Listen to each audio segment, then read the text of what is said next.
नम्रता हिरालाल चामलाटे। मी राहणार अमरावती येथील आहे आणि मी सुरुवातीला मला पोलिओ झाला असल्यामुळे मी त्या जास्त प्रमाणात चालू नव्हती शकत आणि मला खूप वाईट वाटायचं। तर मी डिप्रेशनमध्ये होती आणि तरी पण मी काही दिवस थोडं ऑब्झर्व करत शिकले की आपण जर बसूनच राहिलं तर पुढे जाऊ नाही शकणार। आणि त्यामुळे मग मी समोर शाळेमध्ये प्रवेश घेतला, शाळेनंतर कॉलेज केलं आणि तसं करत मी MA कंप्लीट केलं माझं।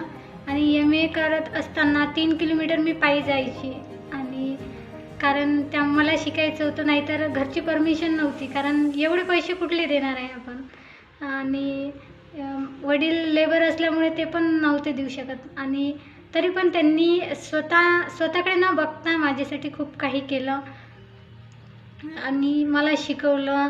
नंतर हे सगळ्यात मोठं वडिलांचं परिस्थिती पाहून त्यांनी आजारी असून स्वतःकडे लक्ष न देता माझ्यासाठी खूप काही केलं। त्यांची परिस्थिती त्यांना पाहून मला असं वाटलं की आपण काहीतरी करू शकतो।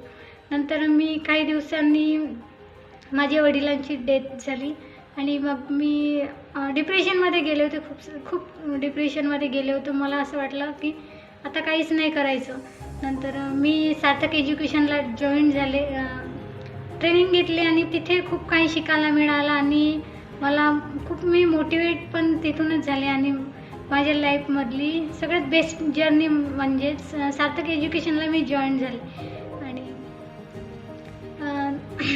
मी माझं अचिव्हमेंट पण कंप्लीट केलं 2023 इयर्समध्ये। मी माझं जे अचिव्हमेंट होतं कळसुबाई शिखर हे चढायचं ते मी कंप्लीट केलं। ते सुमारे 14,446 किलोमीटर आहे। ते चढताना मला असं वाटलं तर आपल्याकडून शक्य नाही होणार, परंतु मला तेवढी जिद्द ठेवली आणि मी ते शक्य करून दाखवलं।